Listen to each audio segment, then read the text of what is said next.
Nuestros expositores son Mario Juliano, Celia Delgado y Martín Sabelli. Mario Juliano integra el Tribunal de lo Criminal número 1 de Necochea y es director regional de la Asociación Pensamiento Penal. Es sobre todo un gran comunicador y un ensayista imparable, y por nombrar algunos de sus últimos artículos, podemos citar El Principito y las sentencias judiciales, y Por casa, ¿cómo andamos? La culpa no es solamente del chancho o de la chancha. Celia Delgado es abogada, también miembro de APP Capítulo Comahue, y defensora pública del Poder Judicial de Río Negro. Bueno, como les conté, Mario y Celia son de la casa, así que nuestro especial saludo y agradecimiento por prestarnos algo de su tiempo y muchos de sus saberes es para Martín Sabelli. Martín, ¿estás conectado desde qué lugar exactamente? San Francisco, California.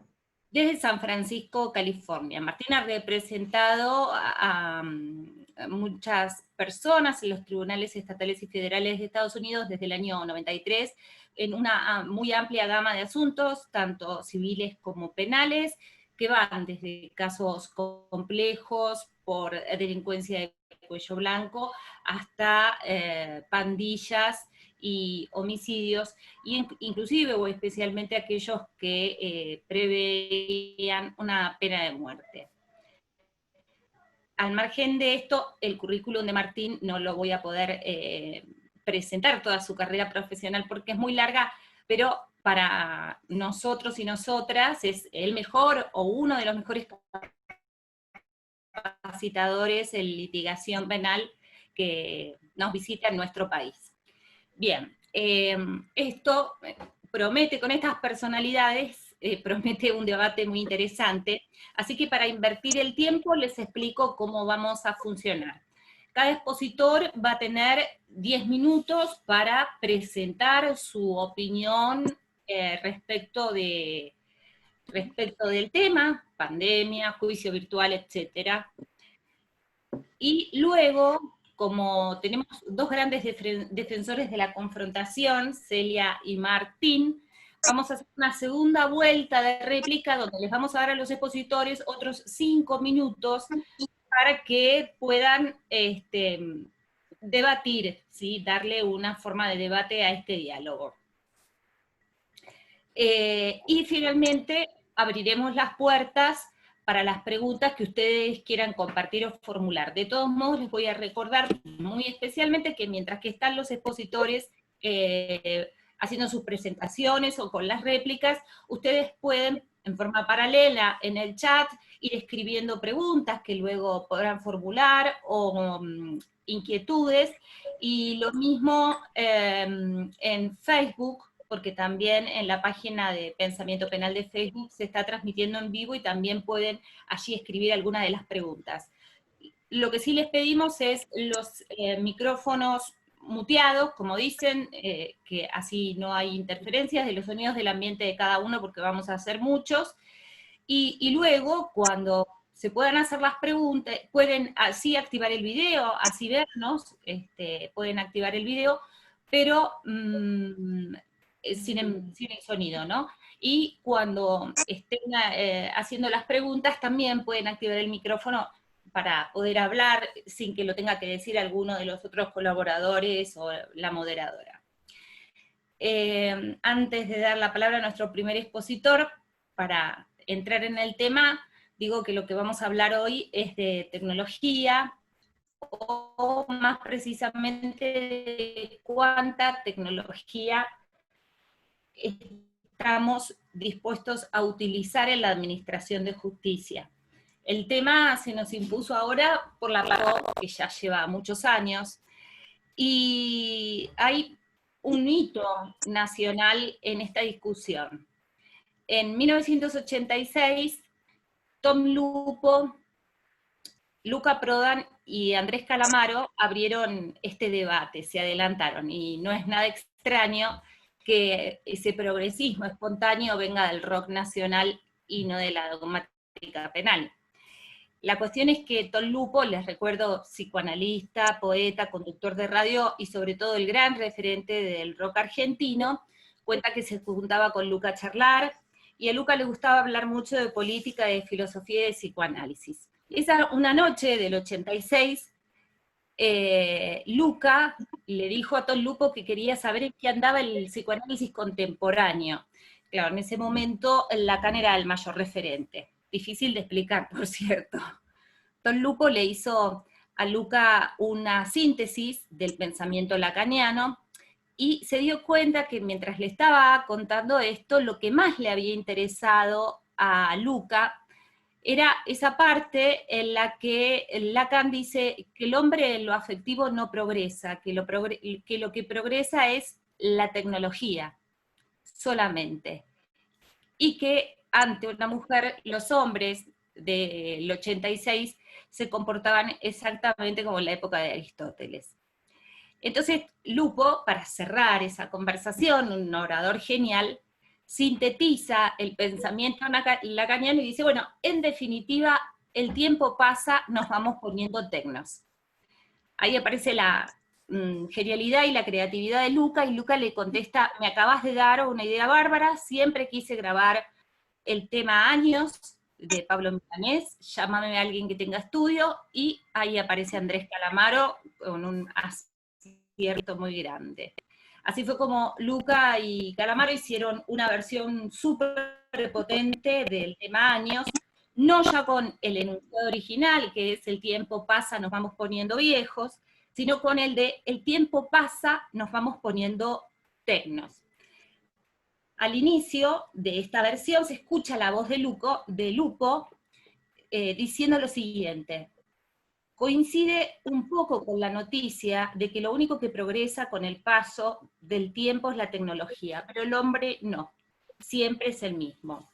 Mientras tanto empiezan los teclados de Calamaro, y Luca, ya como un estruendo, grita, el tiempo pasa, nos vamos poniendo tecnos, y pregunta a los gritos, ¿qué pasa con los años? ¿Qué pasa con los años?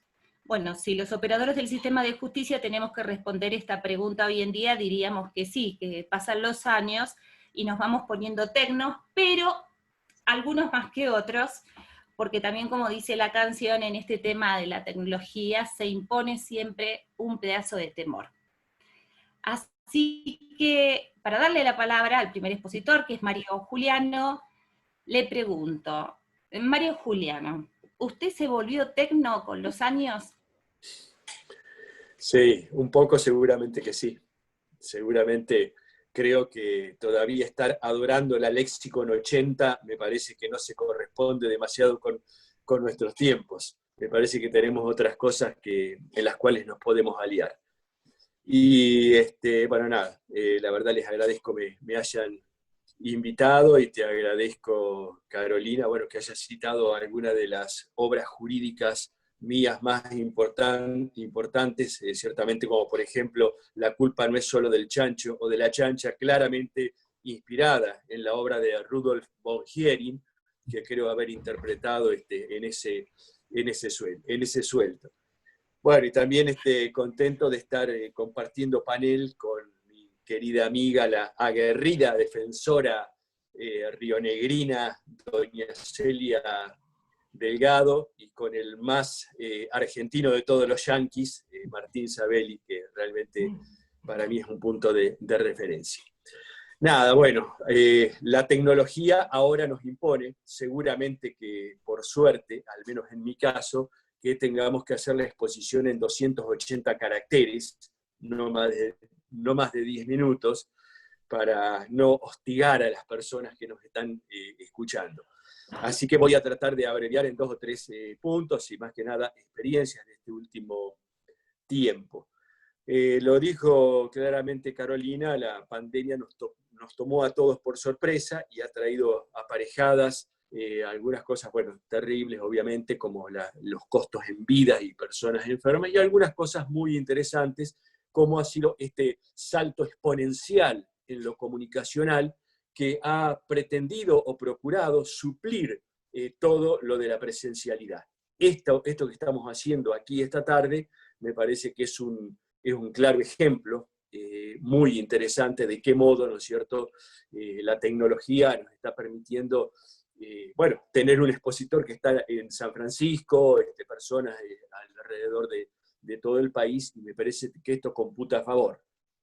Esta actividad, haberla organizado en otro momento, en Neuquén, o en Necochea, o en Buenos Aires, bueno, hubiera demandado muchísima recurso organizativo, recursos económicos, traerlo a Martín desde Estados Unidos. Bueno, me parece que ignorar y no pretender, ¿no es cierto?, reconocer los beneficios que esto significa es prácticamente necio. Por supuesto, claro, inmediatamente este fenómeno arrollador ha impactado en la administración de justicia, porque si bien, como también dijo Carolina, digamos, ya había algunas experiencias un poco incipientes del uso de la tecnología para la administración de justicia, pero quizás no estaba propuesta o desarrollada como hoy la encontramos, donde vemos algunos tribunales llevando a cabo causas muy importantes y muy trascendentes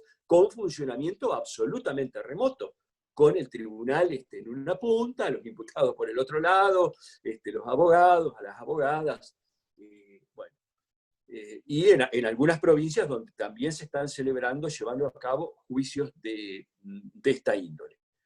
Una serie de interrogantes, obviamente, que todos nos hacemos, a ver hasta dónde podremos avanzar, cuál es el límite que nos permiten los derechos y las garantías.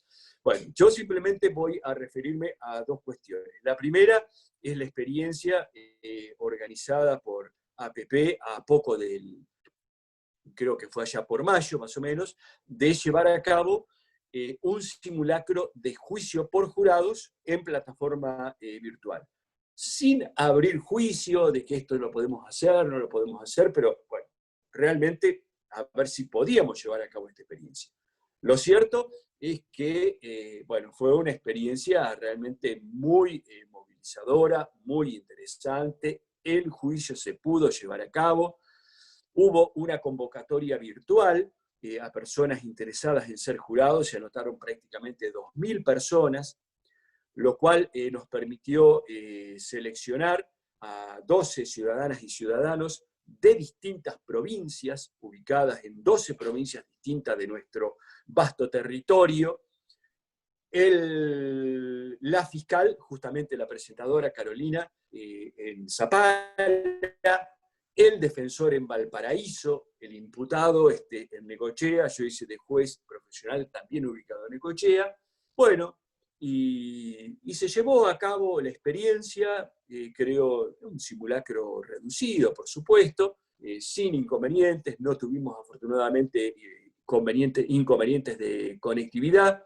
El jurado, una vez que escuchó el juicio, se retiró a deliberar en una sala privada, deliberaron por espacio de 45 minutos, 50 minutos, no recuerdo exactamente, rindieron un veredicto y, bueno,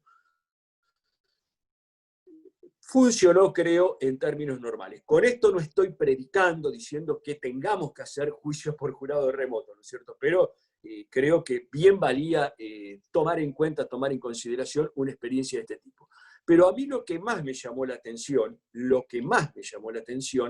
fue el nivel de publicidad de la actividad, porque la actividad fue seguida por las distintas redes de APP por casi 13.000 personas. 13.000 personas siguiendo el juicio.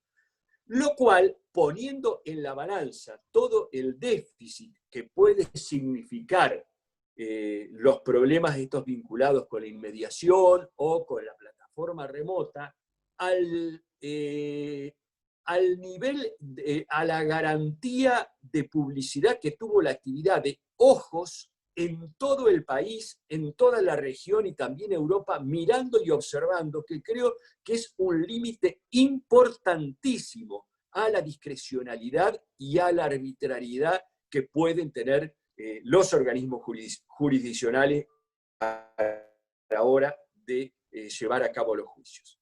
Ya no estamos encerrados en una salita endogámica donde está el fiscal, la fiscal, con quien nos estamos todos los días, el defensor oficial, normalmente, y los 3 jueces, y 2 familiares del imputado, la víctima ahí sentada, qué sé yo, 5 o 6 personas en nuestra sala. 13.000 personas. Creo que esto, ¿no es cierto?, es un dato a tener muy en cuenta, que desde mi perspectiva es una buena práctica que ahora voy a exponer en la segunda parte de esta breve presentación, que debe trascender la pandemia. Bueno, hemos llevado a cabo esta experiencia, luego lo propio hicimos con el primer simulacro de juicio por jurados en materia civil, que fue presidido por Leticia Lorenzo, neuquina, que veo que por ahí también anda dando vueltas. Una experiencia que también, por primera vez, un simulacro en materia civil en la Argentina, que no tuvo tanta cantidad de público, extrañamente yo hubiera apostado lo contrario, pero bueno, fue seguido por muchísimas personas y es una experiencia que ha quedado grabada, por otro lado, por primera vez en la Argentina. Luego de esto, luego de este simulacro de juicio por jurados en forma virtual, se originó un módico debate, bueno, haciéndome cargo, bueno, centralizando de pronto en mi persona, que porque promovimos el simulacro virtual, estábamos de acuerdo que teníamos que hacer toda la actividad en forma virtual, cosa que yo nunca he dicho de ninguna manera, ni qué es lo que yo pienso y qué es lo que yo creo. Ya ahora, donde yo trabajo, donde vivo, en la ciudad de Necolandia, estamos, y me toca presidir el organismo jurisdiccional, es decir, organizar, tomar los recaudos para continuar con la actividad jurisdiccional, ya en fase 5, afortunadamente, donde nosotros nos encontramos, me ha tocado tener que ponerme a organizar un juicio oral, tradicional, con juicios profesionales, y un juicio por jurados, real. Yo a la herramienta que estoy básicamente apelando, que me parece que es muy importante, no sé si la definiría como la audiencia preparatoria. Yo prefiero definirlo como la reunión de trabajo. Muchas reuniones de trabajo entre las partes involucradas, que todas las hemos hecho en forma virtual, a través del sistema Teams, que disponemos en tribunales, cada uno en su despacho, charlando, en un ámbito muchísimo más relajado que el que significa la sala de audiencias, con las banderas flameando en las salas y los estrados y todas estas cosas, donde se produce este extraño fenómeno que personas que nos conocemos desde la sala de audiencia y nos convertimos en extraños doctor y doctora, y que yo cuando salimos de ahí, hola Celia, ¿cómo andás? Che, ¿cómo están los chicos? ¿Viste? Se produce este extraño fenómeno.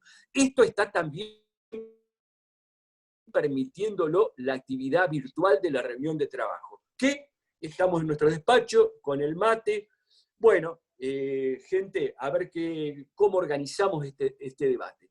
La nómina de testigos. De esta nómina de testigos, ¿cuántos pueden declarar en forma remota? Que no sean esenciales, que no sean que necesariamente los tenemos que tener frente nuestro por el contrainterrogatorio, etcétera, etcétera, etcétera. Personas que posiblemente no van a ser un aporte decisivo para la suerte de la causa. Y esto lo hablamos tranquilamente. Y decimos, ¿qué es lo que va a aportar el testigo del procedimiento de una cuestión que quizás no está controvertida? Sí, entró la policía, levantó el colchón y abajo estaba el revólver o lo que fuera. Esta posibilidad de recepcionar por común acuerdo, poniéndonos de acuerdo razonable y sensatamente, no solamente es en beneficio de lo remoto, es en beneficio del respeto que le debemos a las ciudadanas y a los ciudadanos, a las personas que en muchas ocasiones tenemos durante horas esperando en las salas de espera para que cuando les llega el turno, cansados, hastiados, llegan y le hacen 2 preguntas y dicen, listo, terminó su declaración con 2 preguntas. Y después nos preguntamos nosotros por qué la ciudadanía odia al Poder Judicial. Bueno, entonces en estas reuniones de trabajo múltiples que hacemos, que no nos cuesta nada, levantamos, abrimos el programa y nos ponemos a conversar. che, ¿a vos te parece, viste, realmente que tenemos que traerlo este testigo? Siempre sobre la base del acuerdo. Consensuamos la nómina de los testigos presenciales, que los que tienen que estar, los que tenemos que ver, la víctima, los familiares, el testigo presencial, el policía que investigó, qué sé yo, bueno, todas estas cosas, y los que no son esenciales. Y en época de pandemia, lo que hemos también acordado, que debe, a mi criterio, trascender la pandemia, es hacer un cronograma, un cronograma horario. ¿A qué hora tiene que comparecer el primer testigo? Y cuando entra el primer testigo a la sala, ya está el segundo esperando. Esto es responsabilidad de las partes, que tienen que tener un contacto fluido y que, bueno, nos está permitiendo una dinámica, insisto, de respeto al tiempo de los demás, de respeto al tiempo de los demás para no tenerlos toda esa cantidad de horas. Hemos acordado, hasta el momento, sin ningún inconveniente, juicios presenciales, el tribunal, o en el caso del juicio por jurados, sentaditos, con la distancia social, las partes. El primer juicio que vamos a tener es un juicio que, además de ser muy trascendente donde yo vivo, un caso posiblemente uno de los casos más trascendentes de la corta historia judicial de Necochea, tiene 5 imputados, 5 defensores, defensoras, particular damnificado con 2 abogados, la querella, el fiscal, ¿no es cierto? Bueno, más los 3 jueces del tribunal. Esto no lo podemos hacer en las salas de los tribunales. Hemos pedido perfectamente, sin ningún inconveniente, que se nos ceda la sala del Consejo Deliberante, la casa de todos, un lugar público, amplio, espacioso, ventilado, con todas las medidas. Hemos dispuesto también, todo absolutamente por consenso, que la audiencia sea sin público, por los problemas de no hacer actividades con mucha cantidad de personas presenciales, sin público, salvo excepciones debidamente acordadas de las personas que, digamos, familiares de la víctima, algún familiar de las personas imputadas que quieran estar realmente presentes, y luego la audiencia va a ser transmitida por streaming en plataformas sociales, de fácil y sencillo acceso, debidamente publicitadas, práctica que, insisto, creo, ¿no es cierto?, tiene que trascender a la pandemia. Esto lo tenemos que seguir haciendo una vez que termine la pandemia, porque esto es lo que hablaba anteriormente, es lo que está garantizando el principio del control republicano y de publicidad. Es decir, toda la cantidad de ojos que van a estar observando, que no sabemos cuántos son, lo que estamos haciendo, lo cual, insisto, ¿no es cierto?, nos va a poner frente a un particular recaudo.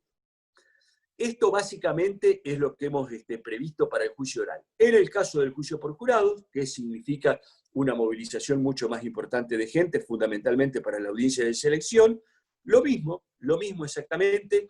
Hemos pedido un teatro, el Teatro Municipal, que tiene más de 300 butacas, donde allí vamos a colocar a los potenciales jurados sentados en la platea, con filas y butacas de separación, sin contacto de ninguna naturaleza, la fiscal y la defensora subidas arriba del escenario junto conmigo, que voy a ser el juez, que van a hacer el interrogatorio de la selección, donde se escogerán los 12 jurados, y una vez que terminemos, ¿no es cierto?, vamos a volver al Consejo Deliberante, al mismo sitio, en la Municipalidad de Necochea, donde se llevará a cabo el debate propiamente dicho. Bueno, insisto, creo... ¿Sí? ¿Doy tiempo? Sí, ya te pasaste, Mario, pero estaba muy interesante, por eso no te interrumpiste. Pasaste. No, listo. Lo voy cerrando.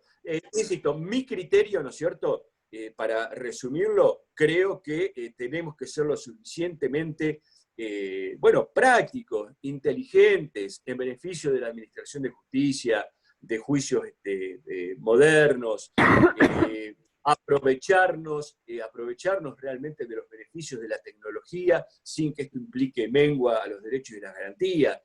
Yo no se me pasa por la cabeza la posibilidad que el detenido esté en la cárcel y el defensor a 125 kilómetros acá en Necochea, en un debate. Sí lo estamos haciendo en los abreviados. En los abreviados, donde ya todo está previamente acordado, es decir, los imputados ni siquiera no quieren venir, ser trasladados desde Batán hasta Necochea, 120 kilómetros, para decir, sí, estoy de acuerdo con lo que han acordado. Lo estamos haciendo por plataforma virtual. Señor, ¿tiene algún tipo de duda? E inclusive quiero aportar, coincidíamos con Leticia Lorenzo el otro día conversando, que notamos por parte de los imputados, habitualmente remisos a participar, atemorizados frente a nuestra presencia, que no entienden de lo que hablamos, mucho más activos y participativos a través de las plataformas virtuales. Es decir, sobre todo quienes están en sus domicilios, con prisión domiciliaria, preguntan mucho más, participan mucho más que cuando estamos presencialmente. Entonces me parece que hay posibilidades de compatibilizar sobre la base de múltiples reuniones de trabajo donde en forma sincera y colaborativa nos pongamos de acuerdo. Consensos. Gracias. Muy bien. Muchas gracias, Mario. Muchas gracias. Bueno, doy paso a la presentación de Celia Delgado. Como les dije, ella es defensora pública de la provincia de Río Negro, defensora penal. Cree que no tiene mucho para decir, es así subjetivamente muy humilde, pero para nosotros, para APP Comahue, ella es nuestra Mujer Maravilla, es la defensora que le puso el cuerpo a la cosa en la provincia de Río Negro en esta pandemia. Así que, Celia, nos gustaría escuchar cómo fue esta experiencia. Hola a todos. ¿Cómo están? Un gusto estar acá y un gusto con Mario y con Martín, bueno, y con todos los que están escuchando y participando de este intercambio. Bueno, me alegra escucharlo a Mario porque quizá es cierto que en la escena pública este debate se dio entre personas que estamos en este ámbito, que nos dedicamos a esto, y quizá es cierto que él quedó como tomando una posición relativa a favorecer la utilización de plataformas remotas o virtuales en la celebración de juicios orales, o por lo menos eso es lo que yo entendí en el transcurso de esas discusiones que se dieron en redes sociales. A mí me gusta, yo creo que hay varias dimensiones de análisis relativas a la cuestión de la posibilidad que tenemos de utilizar o de introducir en el sistema de administración de justicia penal plataformas virtuales, tecnologías, plataformas remotas, etcétera, y que en esas dimensiones de análisis, digamos, se pueden ver las virtudes y también se pueden ver los defectos o los defectos que lesionan garantías constitucionales. Y respecto de eso, yo asumo una posición como defensora pública bastante categórica en el sentido de no admitir la utilización de juicios virtuales o semipresenciales o a través de audiencias remotas en el escenario del juicio oral y público. Pero sí quería como hacer algunos avisos parroquiales previos a decir lo que pienso, relativos a cómo se introduce en la escena social esta discusión, porque esta discusión se introduce, entiendo, un poco en nuestro país a partir de el hostigamiento público que empieza a recibir el sistema de justicia o el Poder Judicial en función de que a partir de la pandemia y de las normas de ASPO y luego las normas de DISPO, etcétera, la justicia no trabaja. Bueno, en primer lugar, digamos que la justicia no trabaja o trabaja mal, es algo que digamos, en las democracias emergentes lo sabemos hace muchos años, y entiendo que en otros países del mundo denominado civilizado o desarrollado también sucede esto hace muchos años, que las sociedades tienen una postura o una mirada crítica respecto al sistema de administración de justicia o al Poder Judicial. No vamos a dejar de recibir críticas como Poder Judicial porque incorporemos tecnología o no, o porque queramos dar signos o señales de que ahora trabajamos porque incorporamos al sistema de administración tecnologías o nuevas tecnologías. Entonces, en función de esto, me parece que es, digamos, que es plantearlo en términos de una falsa antinomia. Tenemos incorporar la tecnología al sistema de administración de justicia porque de esta manera le vamos a demostrar a la sociedad que la justicia trabaja. que estamos trabajando. Entonces empezamos a hacer una cantidad de audiencias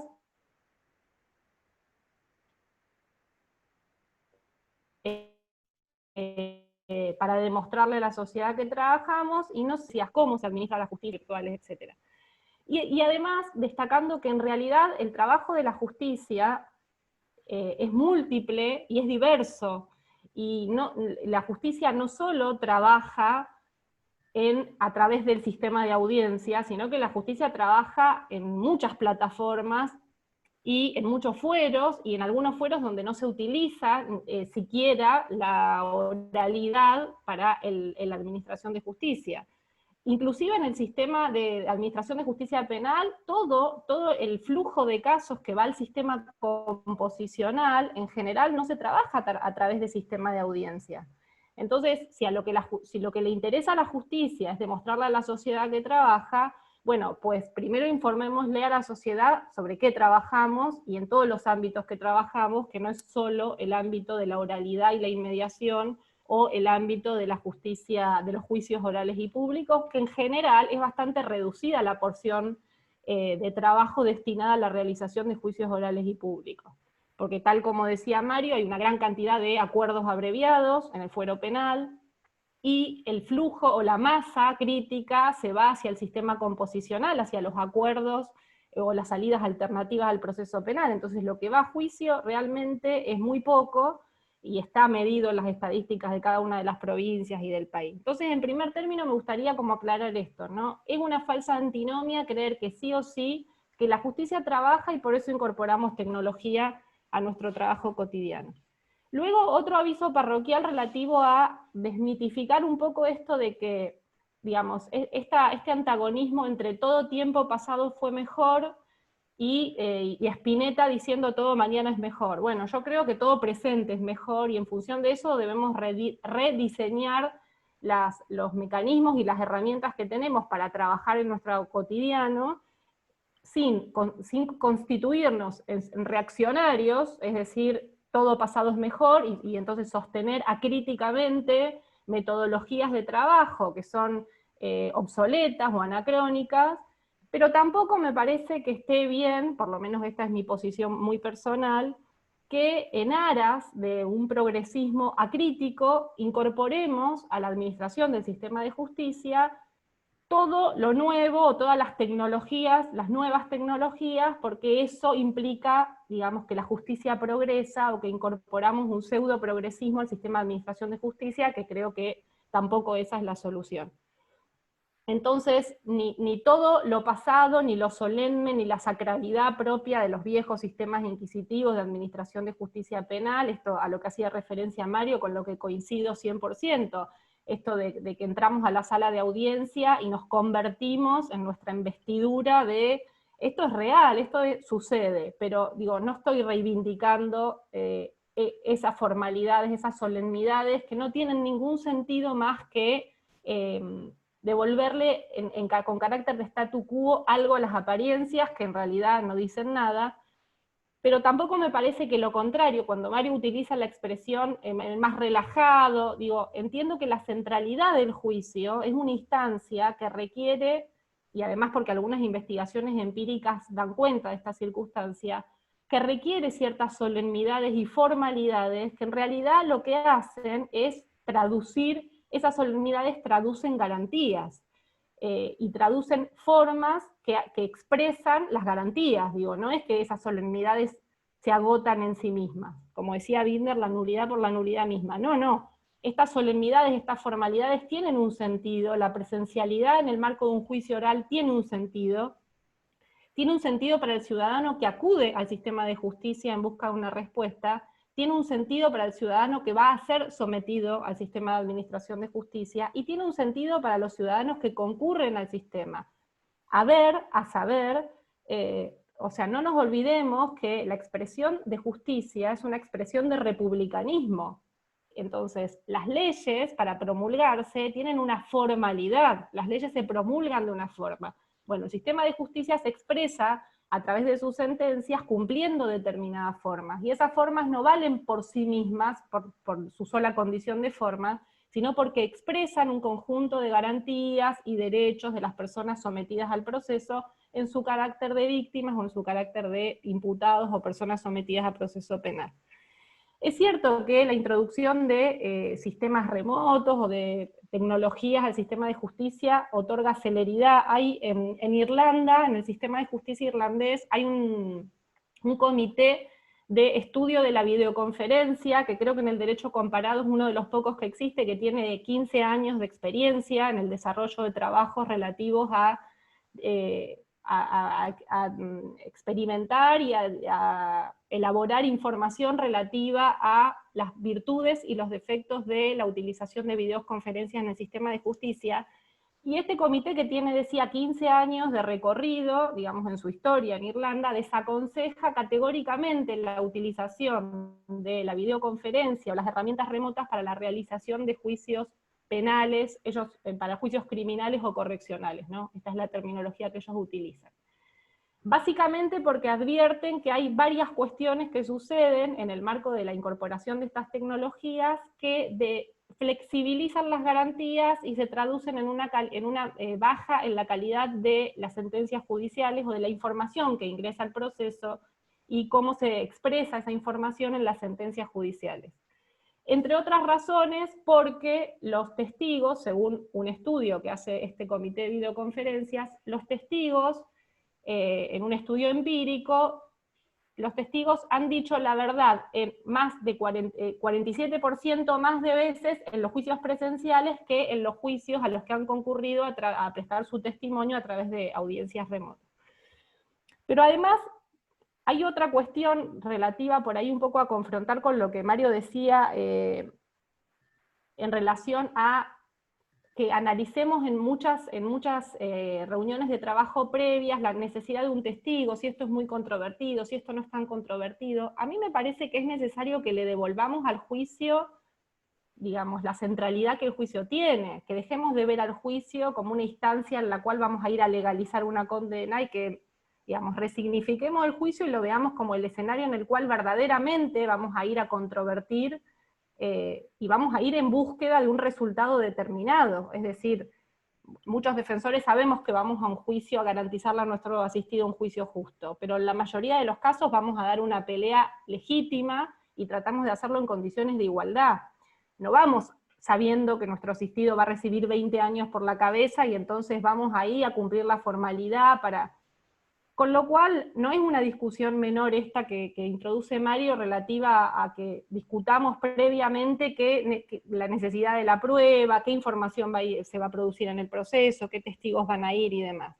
Y que le devolvamos esa centralidad al juicio implica, entre otras cosas, entender que el juicio, como decía antes, que es una expresión de republicanismo, tiene una modalidad determinada de realización que está legislada y establecida en nuestros códigos, y que los jueces, aunque quieran y tengan ganas, y los superiores tribunales de justicia, aunque quieran y tengan ganas, no tienen potestad legal para modificar la ley, porque esa es una potestad en nuestras provincias argentinas de las legislaturas, entonces no pueden venir los superiores tribunales a hacer acordadas, donde de un día para el otro nos modifican radicalmente las condiciones en las que se va a hacer un juicio. Porque esto implica para la persona sometida a proceso que cambian todas las reglas de un día para el otro.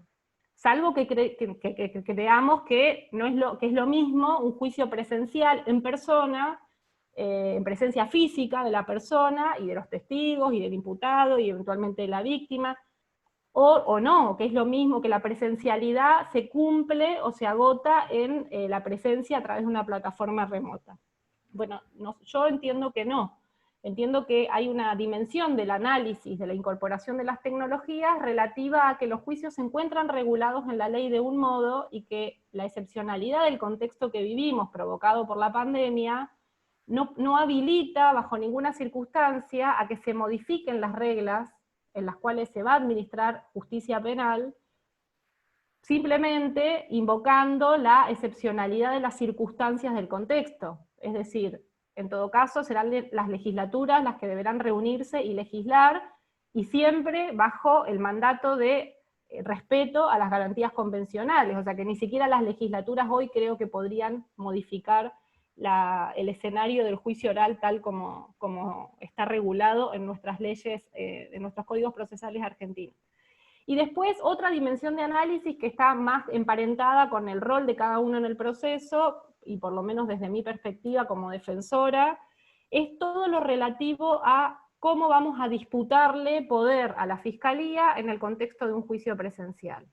Cómo vamos a desarrollar y a desplegar técnicas de litigación relativas a confrontar la prueba de una manera eficaz, de una manera verdaderamente eficaz.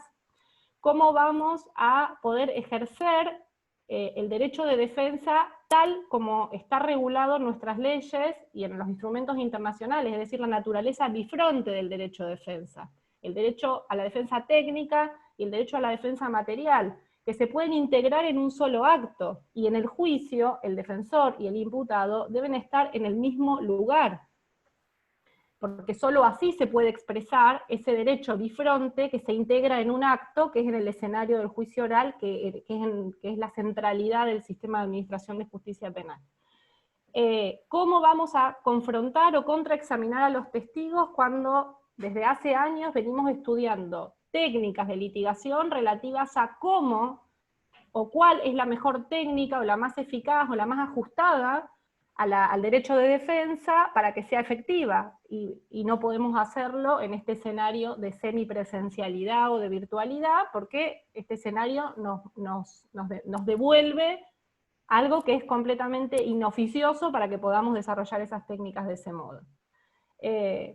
En relación a la publicidad, bueno, comparto con Mario, pero también entiendo que al juicio de APP concurrieron 13.000 personas porque era un juicio de APP, y porque se difundió y tuvo publicidad, pero los juicios a los que asistimos los defensores públicos, es bastante difícil que vengan 13.000 personas a una audiencia remota o semipresencial a ver el juicio de los asistidos y asistidas que por lo menos yo defiendo todos los días de mi vida.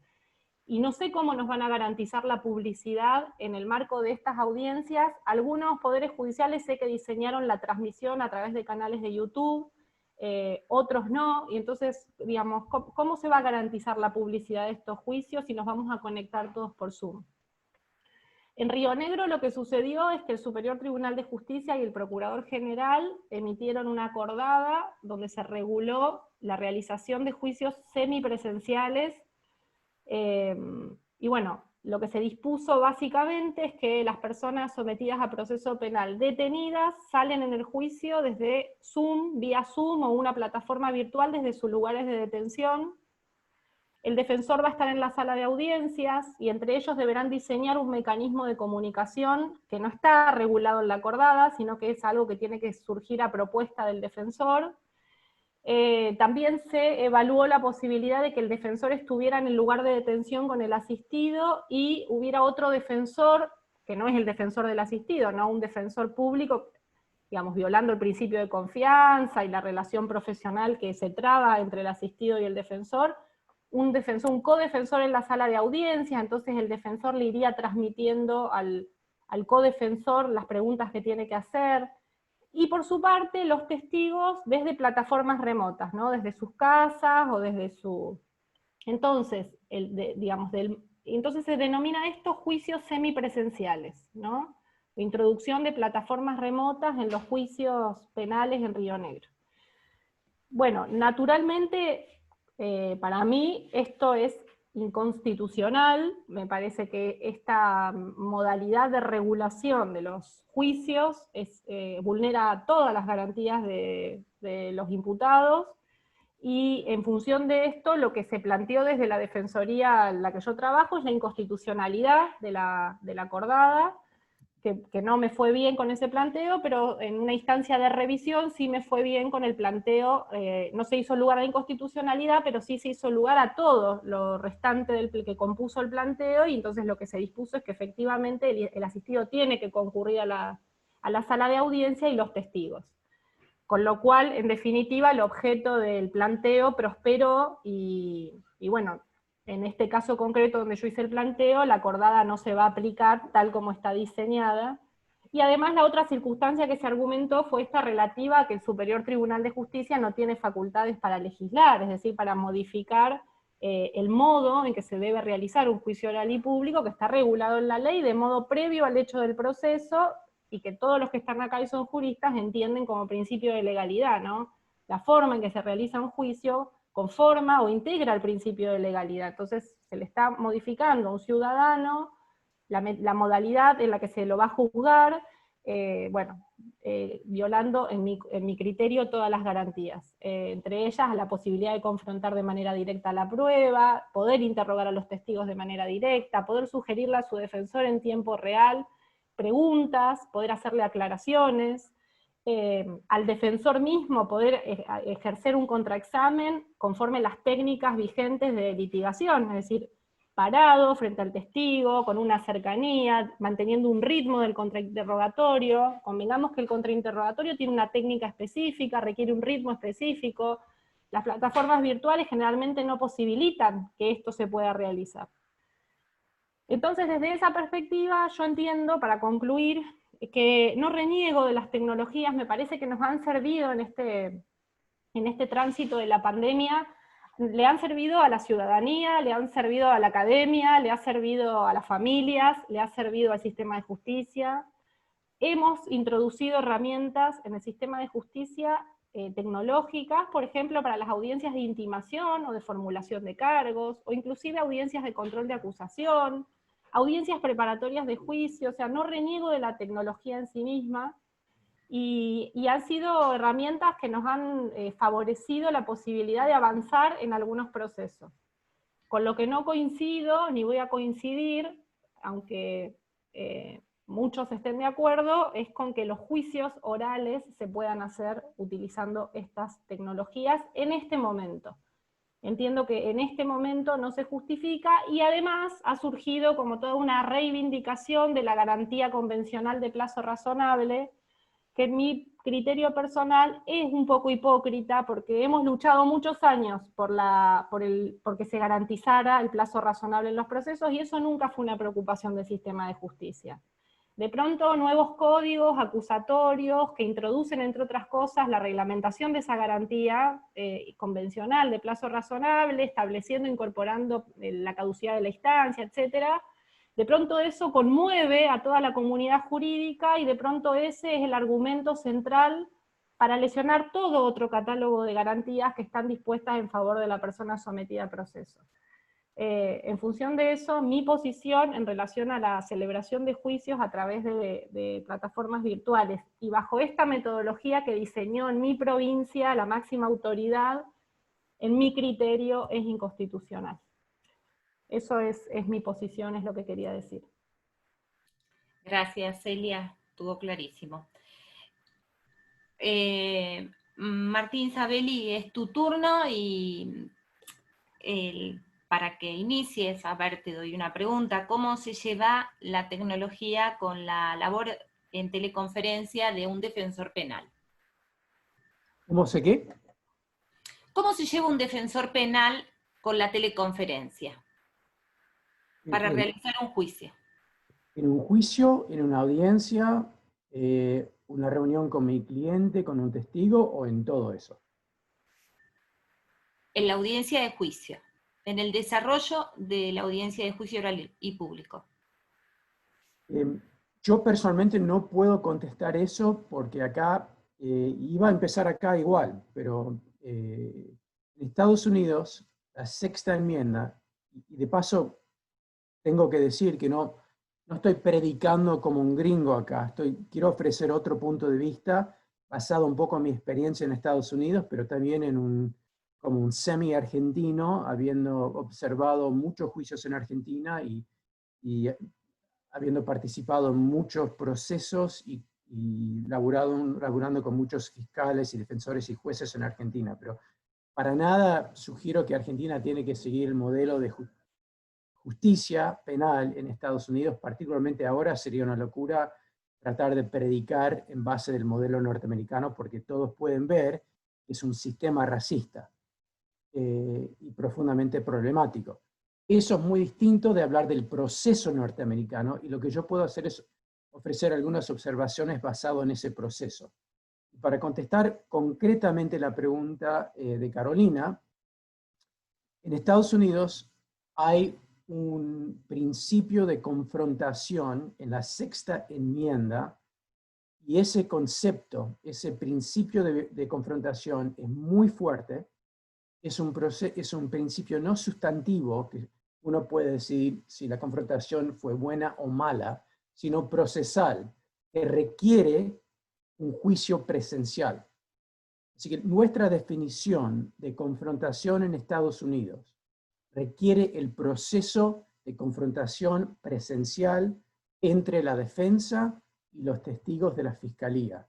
Por lo tanto, en Estados Unidos no se permiten juicios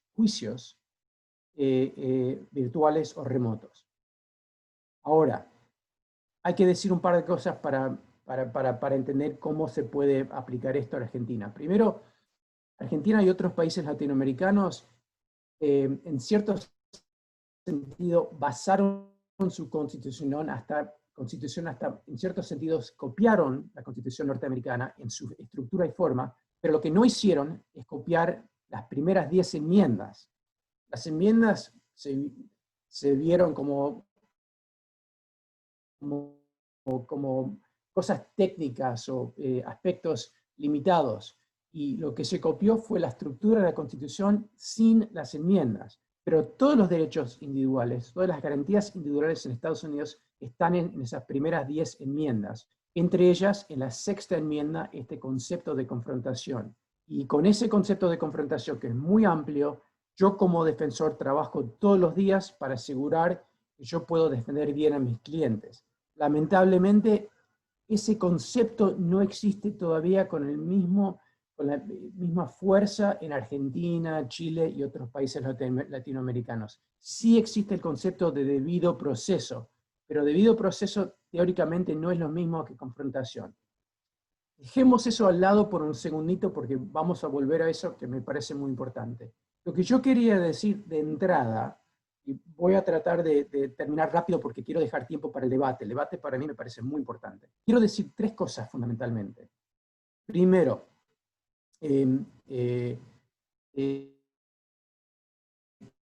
coincido que tenemos que intentar usar la tecnología para poder lidiar con los problemas de la pandemia y de la justicia en general. Pero en Argentina tenemos un tema de fundamental importancia, es que la pandemia y esta idea de usar la tecnología justo nos tocó durante una transición de sistemas inquisitivos a sistemas adversariales acusatorios y de sistemas de jueces a sistemas de jurados. El hecho de que esta pregunta sobre el uso de la tecnología explota en este concepto de transición nos tiene que obligar a tener muchísimo cuidado, porque ¿qué pasa durante esta transición? No tenemos bien definido todos los derechos, no tenemos bien definido todos los conceptos, y tampoco nosotros como litigantes manejamos todo de la misma forma que lo vamos a hacer en 10 o 15 o 20 años. Y por lo tanto, porque tantas cosas están en transición y tantas cosas están cambiando, tenemos que tener mucho cuidado de que la tecnología no vulnera o no socava de una forma que no vemos que tenga consecuencias profundamente negativas a lo largo. Y en este sentido les doy una imagen muy clara. Para mí, un juicio virtual en Estados Unidos, para mí es un payaso siniestro, que tiene la forma de un juicio, estoy hablando de Estados Unidos, pero no la sustancia. Uno le puede vestir en Estados Unidos a un juicio como si fuera un juicio presencial, pero no tenemos las mismas posibilidades. Y de eso voy a hablar un poco en un segundo.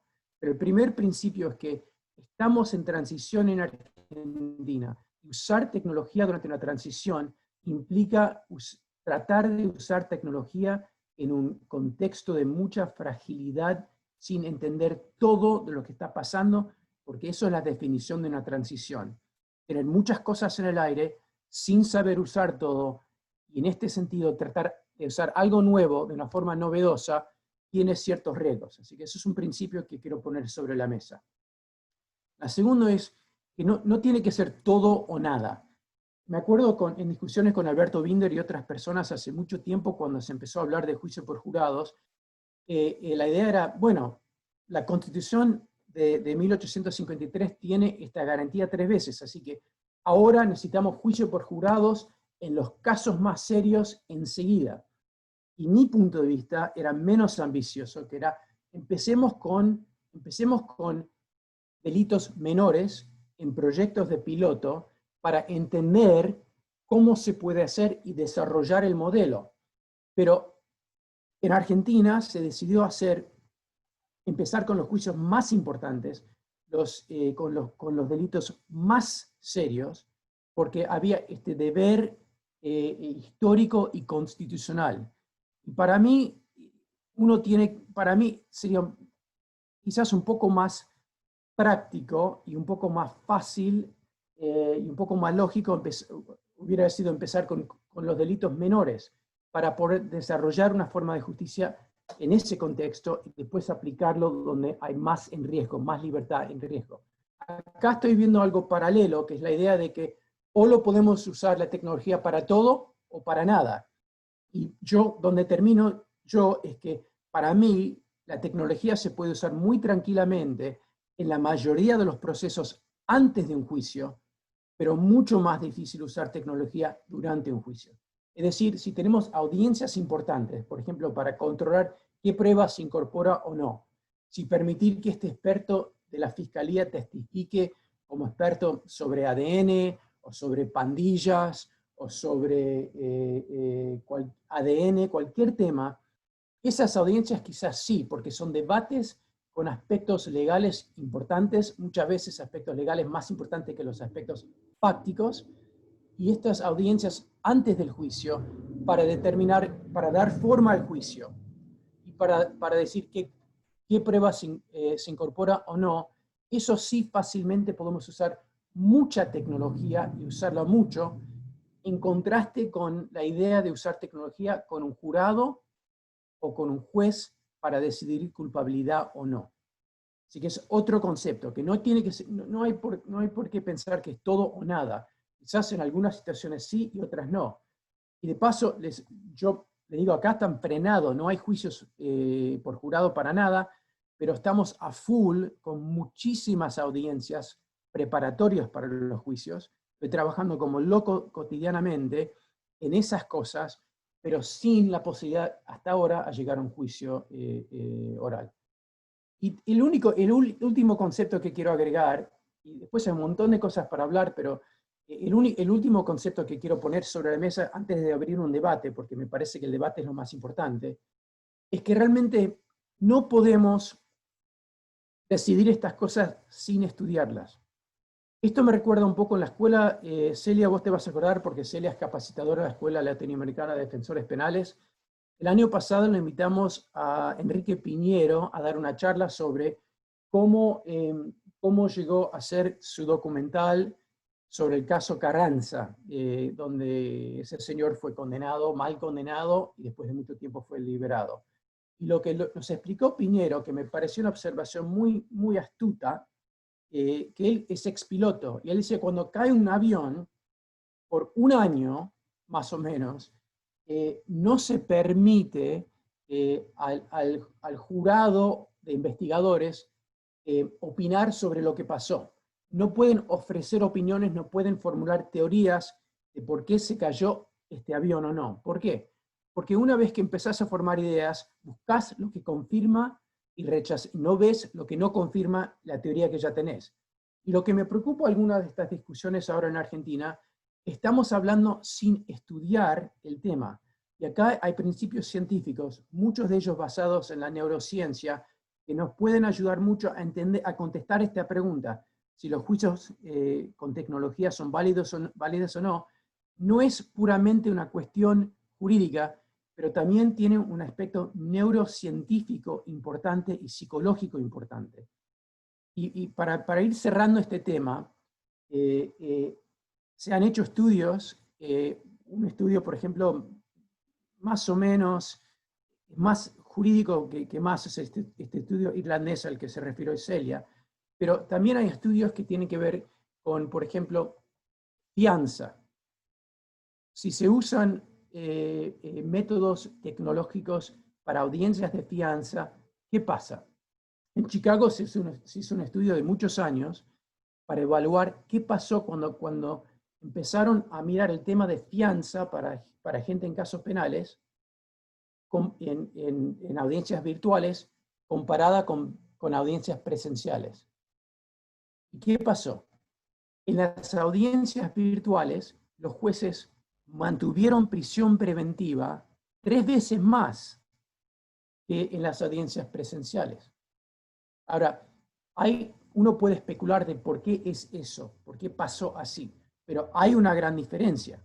Yo creo que hay motivos que uno podría explicar, y yo puedo especular, pero la verdad, los números, los estudios demuestran que la respuesta de un juez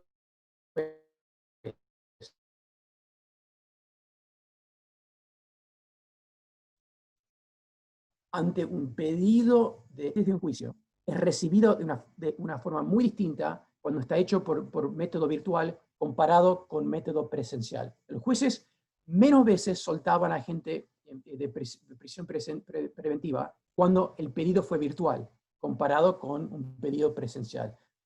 Y esto puede tener mucho que ver con la conexión humana, con la solemnidad y con la responsabilidad que siente cualquier persona, porque yo totalmente coincido que los jueces son personas. Los jueces o jurados, no importa, tienen un sentido de conexión o no con una persona, tienen un sentido de responsabilidad o no. No hablo de Leticia y no hablo de Mario, porque son personas muy preparadas y muy responsables, pero no todos los jueces son así, no todos los jurados son así. Y por lo tanto, a mí me preocupa, basado en los estudios que existen, y más de este estudio, pero en esta idea de que la recepción neurológica y psicológica virtual no es lo mismo que la recepción neurológica y psicológica presencial. Y eso nos tiene que preocupar mucho. En esta época de Zoom, estamos viendo algunos de los motivos por los cuales hay diferencias. Primero, y seguramente la mayoría de las personas acá lo están sintiendo ahora, hay algo que se llama la fatiga Zoom, el cansancio Zoom. Es muy difícil escuchar por mucho tiempo por este medio. Así que hay que tomar eso en cuenta. Es mucho más fácil estar concentrado, aun si uno está en una posición pasiva, sentado como jurado, es difícil escuchar, es difícil concentrar. Y con 12 jurados, uno está seguro que en cualquier momento los 12 jurados no están escuchando.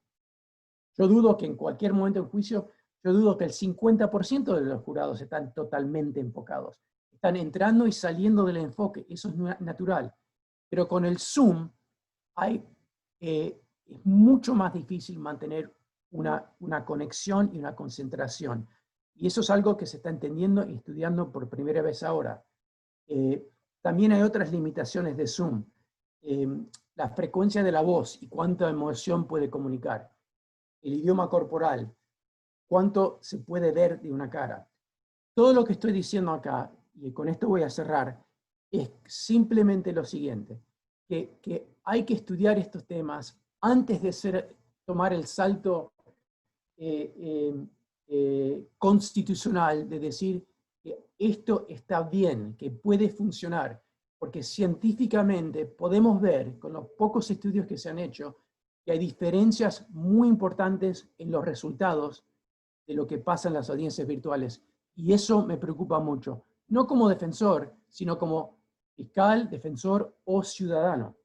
No estoy hablando ahora simplemente como defensor. Así que, ¿dónde salgo yo? Y esto es lo último que digo por ahora. Yo creo que hay mucho trabajo preparatorio que se pueden hacer por formas virtuales, pero juicios por ahora, hasta que podemos asegurarnos de entender la tecnología y el efecto de la tecnología sobre el juzgador de los hechos, hasta que podamos estudiar eso y tener un nivel de confianza más alto de lo que tenemos ahora, yo creo que no. Y eso es y después hay un montón de cosas que podemos hablar, pero eso es donde empiezo y donde termino yo. Gracias. Bien, muchas gracias, Martín. Bueno, iniciamos el momento de las réplicas. ¿Quién quiere? Mario, ¿querés empezar vos? O Sí, bueno, sí. lo abro para que entre ustedes debatan, sí. No, dos ideas muy sencillas. Yo estoy de acuerdo, sí que yo no veo hoy por hoy la posibilidad, en mi perspectiva, de hacer un juicio donde el tribunal esté en un sitio, el imputado en otro y la defensa en otro diferente. No, hoy por hoy no se me aparece. No cierro la puerta porque, insisto, ¿no? Podría haber algún caso donde las partes estuvieran de acuerdo.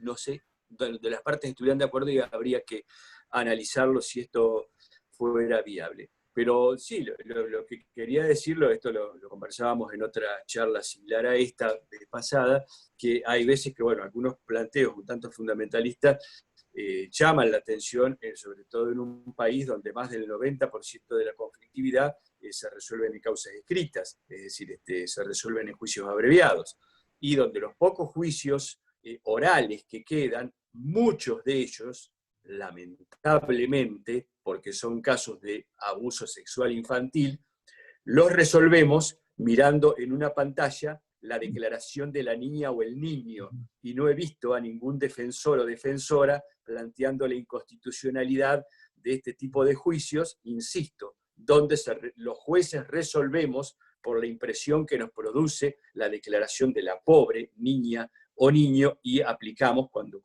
lo hacemos, penas que son gravísimas. Este aspecto de la virtualidad no lo he visto abordado en esta mesa, pero bueno, simplemente lo dejo como una inquietud. Lo que me comenta Celia del tema de la Corte rionegrina, a mí me parece realmente, bueno, es esta tentación que ella dice bien, de que tienen algunos organismos de dictar leyes. Yo, si hubiera estado en la Corte de Río Negro, lo que hubiera hecho frente a la pandemia y la necesidad de reactivar la actividad judicial, es convocar a una audiencia pública, que pudo haber sido virtual, donde estén el Ministerio Público, donde esté el Ministerio Público de la Defensa, Colegio de Abogados, algunas otras personas, no sé qué ONGs que quisieran, y haber hecho el planteo. Señoras, señores, ¿cómo entienden ustedes que podemos reactivar? ¿Qué parte de la virtualidad podemos utilizar? ¿Qué parte no? Alquilamos una carpa para que esté ventilado y salimos de los estrechos pasillos de los tribunales, pedimos dependencias públicas, un club, bueno, a ver, y con esto, ¿no es cierto?, me vinculo y me conecto con lo que hice en mi presentación inicial, el tema de la reunión de trabajo para la búsqueda de los acuerdos y de los consensos sobre la base de la sensatez y el sentido común, que me parece que es el rol que debemos cumplir los jueces y las juezas antes del debate propiamente dicho, del juicio propiamente dicho, que no implica en absoluto ni involucrarnos en el contenido del pleito que vamos a hacer, ni adelantar ningún tipo de opinión, pero sí porque tenemos una facultad delegada también por la ley, que es analizar la pertinencia y oportunidad de la prueba que se ofrece. Porque si me viene la doctora Delgado a ofrecerme 14 testigos de concepto, yo tengo el deber, francamente, de decirle, no, doctora, discúlpeme, escoja entre 3, 4, 5, pero no me puede venir con 14 testigos de concepto o una prueba notoriamente inconducente, ¿no es cierto? Y esa es una facultad legal que me parece que está bien, que es correcta, que tenemos que hacer los jueces. Pero que, insisto, yo apuesto, y bueno, en estos años y ahora en este tránsito de mi vida, en el final de mi carrera profesional, a la búsqueda de los consensos. Creo que esto es el mejor homenaje que desde la abogacía le podemos hacer a la sociedad, a los que están esperando, ¿no es cierto?, que resolvamos los conflictos en justicia, respetando todos los derechos y todas las garantías. Nada más. Gracias, Mario. Bueno, tu réplica, Celia. No, en realidad lo único que quería decir es que el tema de la introducción de información del testimonio de un niño en el marco de un proceso, por lo menos para mí es una cuestión crítica y controversial, no es una cuestión que esté zanjada y sobre la que no se hagan planteos. Habrán defensores que no hacen planteos y habremos otros que sí hacemos planteos en relación a esto. pero también hay otros que entendemos con criterio realista que es un tema absolutamente sensible, el tema de los niños víctimas de abuso sexual infantil. Sin embargo, esa circunstancia no puede servir como fundamento de la flexibilización de las garantías. Entonces, es un tema controversial, y los códigos actuales, por lo menos el nuestro, lo regula tratando el tema como un anticipo jurisdiccional, y entonces se hace, la recepción de ese testimonio se hace de manera previa en un escenario donde se trata de garantizar con un estándar bastante elevado la contradicción y el control por parte de la defensa. Pero para mí no es un tema zanjado ni superado, para mí es un tema controversial en el ejercicio de la defensa, y es un tema que ha llevado, en mi criterio, a la flexibilización de garantías en el proceso penal. Entonces, eso tal vez vale para algún defensor que litigará en el tribunal donde vos trabajás, Mario, pero para algunos defensores es un tema muy sensible. Toda la introducción de información en un juicio que no sea presencial es un tema muy sensible y controversial. No, nada más eso, entiendo, comparto con Mario y con Martín las observaciones, ¿no? O sea, también entiendo que hay que evaluar los casos, también entiendo que hay que escuchar a la defensa, y que hay que... Porque acá también la controversia surgió en Río Negro, en este caso concreto que yo comenté, porque se impuso una modalidad de realización. Se convocó a una audiencia previa para conversar estas cuestiones, pero ante la negativa de la defensa, y en este caso hay un solo testigo de la defensa, propio de la defensa, digamos, se dispuso en contrario, no se escuchó los argumentos de la defensa en relación a la lesión de algunas garantías. Entonces, pero en ese otro escenario que menciona Mario y que menciona Martín, me parece que eso es más razonable y que tiene otro color, ¿no? Que nos sentemos a conversar sobre cómo podemos trabajar y sin ponernos fundamentalistas. Bueno, después también hay grises, porque para algunos jueces fundamentalista es simplemente hacer tu trabajo como corresponde, ¿no? Entonces podemos discutir qué es fundamentalismo también. Pero no, nada más que eso. Ahí pasé el link de la página del Comité de Videoconferencias por el chat, para el que lo había pedido. Que te habían pedido. Gracias, Celia. Bueno, Martín, te escuchamos. Muy brevemente, el ejemplo que pone Mario sobre la mesa es un ejemplo de lo que yo estaba tratando de conversar. Esta idea de que hay muchos defensores, fiscales y defensores, que están perfectamente cómodos con el concepto de este testimonio, en el caso de la cámara Gesell o del niño supuestamente abusado, que esta persona testifique de forma virtual. Eso para mí es en cierto sentido una consecuencia de que en Argentina no tenemos del todo desarrollado, para mí, este concepto de confrontación. Y eso es lo que estaba explicando Celia también, que hay defensores que están peleando eso, pero tienen mucha dificultad en pelearlo porque no existe en la Constitución argentina directamente este concepto de confrontación como un derecho procesal. Y lo que, en cierto sentido, lo que estamos debatiendo acá es formar a lo largo nuestro uso de tecnología para juicios, audiencias, en base de lo que existe ahora, o en base de los conceptos que queremos tener a lo largo. Y por eso empecé con esta idea de que la transición me preocupa. Hablar de tecnología durante la transición tiene mucho riesgo, porque como bien dice Mario, estamos haciendo las cosas de esta forma, así que eso sugiere que podemos hacer más cosas de esa forma. Para alguna gente piensa así, no digo que Mario diga esto, pero alguna gente va a decir, si estamos tomando estos testigos de forma virtual, ¿por qué no más testigos? ¿Por qué no todos? Y ese es el problema de hablar de uso de tecnología en una época de transición, porque algunas de las cosas que estamos haciendo ahora, como bien dice Celia, los defensores o los fiscales lo están atacando diciendo no está bien esto. Así que formar la vista a largo plazo, las prácticas de largo plazo, en base a lo que estamos haciendo ahora, tienen muy altos riesgos porque estamos en época de transición, y eso es un muy buen ejemplo de eso. Ahora, yo tengo clientes, por ejemplo, antes cuando yo trabajaba en la Defensoría de San Francisco, yo veía mucha gente acusada de delitos muy menores y que tenían que dedicar todo un día a esperar para comparecer ante un juez por 2 minutos para decir que sí entendían y que iban a volver la semana siguiente o en 2 meses para su juicio. Y perdían todo un día de trabajo para estar esperando 4, 5, 6 horas, a veces hacer un viaje largo y con su familia. ¿Para qué? Para nada. Bueno, en esa situación el uso virtual o de una audiencia virtual me parece perfectamente democrático y perfectamente razonable. También en el ejemplo que pone Mario, donde Celia quiere traer 14 testigos y la fiscalía se opone, Mario, Celia y la fiscal pueden tener un debate virtual sobre si hacen falta 1, 2 o 14 testigos. Y eso lo pueden decir perfectamente de forma virtual. Eso cambia para mí cuando el juzgador tiene que mirar a un testigo y decidir este testigo es confiable o no, miente o no, se acuerda o no, se equivoca o no.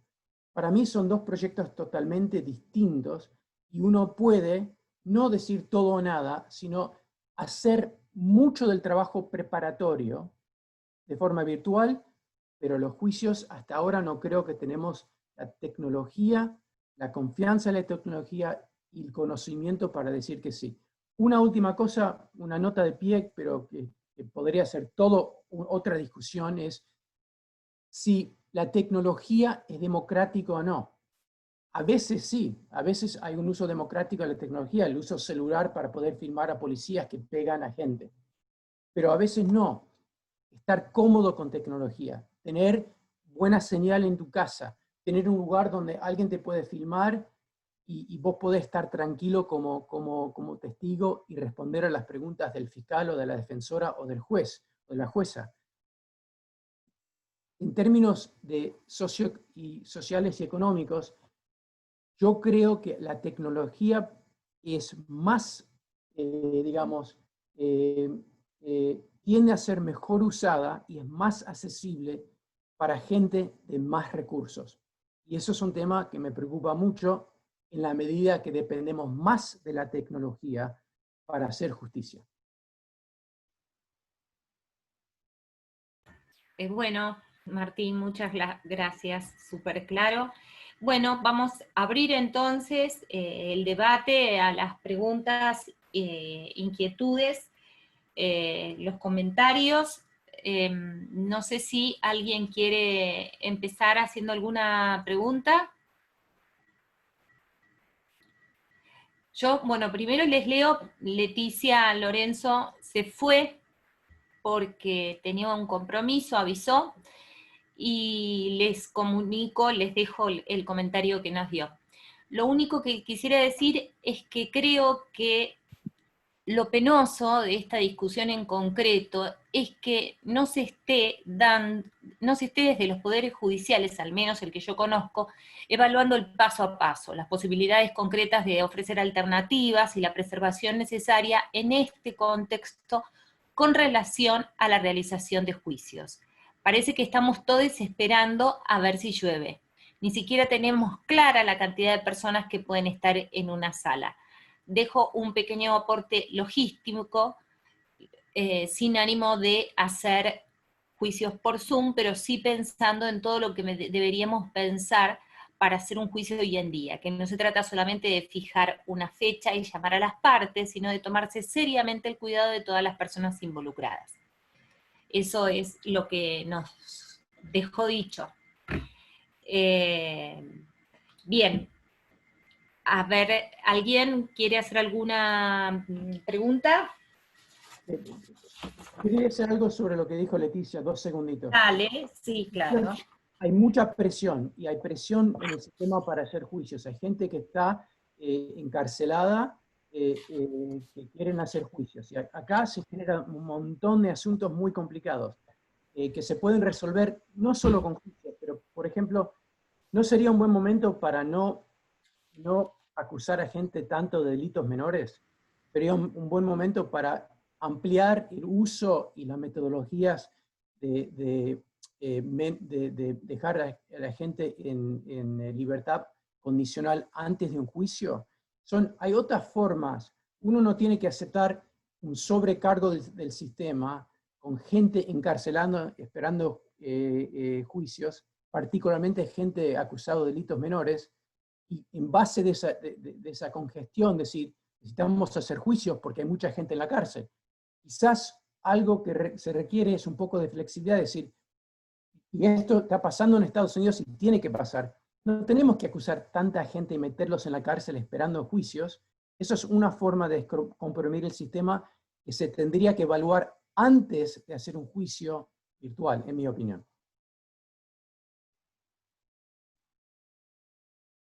Yo sí quería hacer una pregunta, y es si ante esta situación de emergencia, cómo compatibilizamos las cosas, y la suspensión de la Administración de Justicia en los juicios orales, si termina no siendo más gravosa que la de tener algunos juicios virtuales.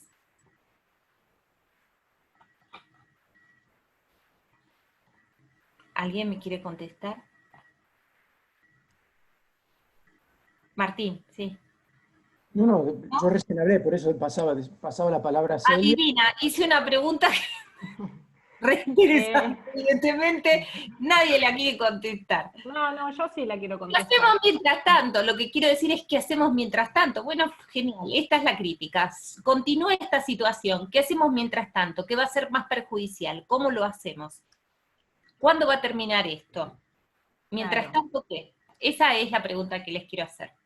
Por eso a mí me parece sustantivo lo que dijo Mario de la búsqueda de los consensos, porque solo desde esa matriz se puede avanzar, o sea, en la planificación de cómo vamos a trabajar en el futuro, si esto se agudiza, si esto persiste, y si tenemos personas encarceladas que están esperando su juicio, y también del otro lado, víctimas que están esperando que el sistema de justicia diga algo al respecto.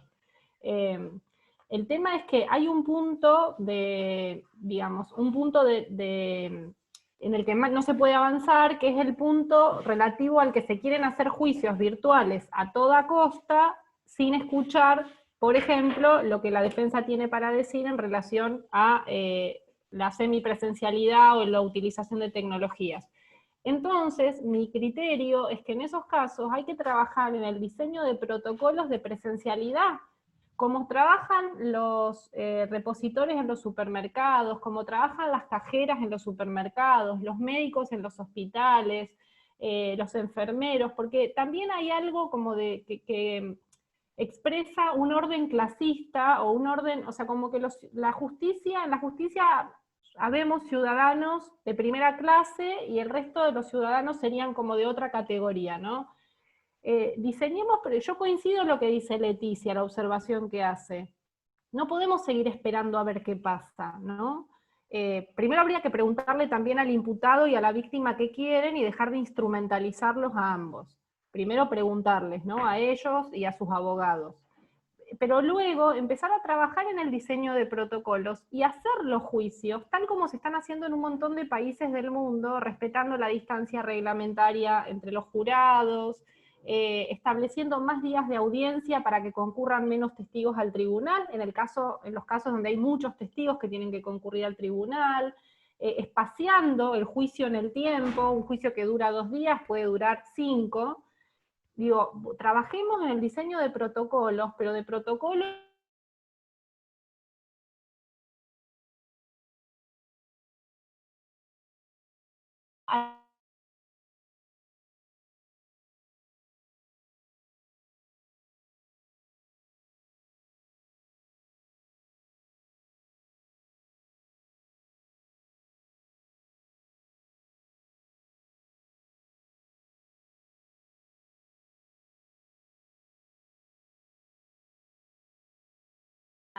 para eso, pero sí lo que se logró es la modificación de la prisión preventiva. Nosotros, le cuento a Martín, en el Código Procesal Neuquino, la prisión preventiva tiene como límite legal 1 año, y la modificación que se hizo fue que, dada la pandemia, ese plazo pueda extenderse. Es decir, sacar el plazo, se ha sacado ese plazo legal estricto que teníamos. Esa fue la medida legislativa, pero desde los órganos judiciales no se pensó en todo este tiempo cómo seguir trabajando. Eso es una falla muy grande y también es algo muy importante que vamos a tener que tener en cuenta los jueces al momento de decidir, porque si el trabajo se ha atrasado porque el Estado no puso los medios para cubrir las dificultades que teníamos, definitivamente ahí sí es el momento en que la carga no podría caer sobre el imputado. Bien, a ver compañeros, los animo a alguna otra pregunta. Nicolás. Claro, ahí. Sí. No, te marcaba que ahí estaba haciendo una pregunta Nicolás y también había otro aporte en el chat para levantar. Vale, gracias. Sí, Nicolás, te escuchamos. No, bueno, ahí lo escribí. Buenas tardes a todos. Lo que estaba preguntando es si ustedes estarían de acuerdo con un juicio virtual, si es que las partes de ese modo lo convienen, o creen que por más que las partes lo convengan, no es posible, habría que ver los motivos, no es posible hacer un juicio en esas condiciones.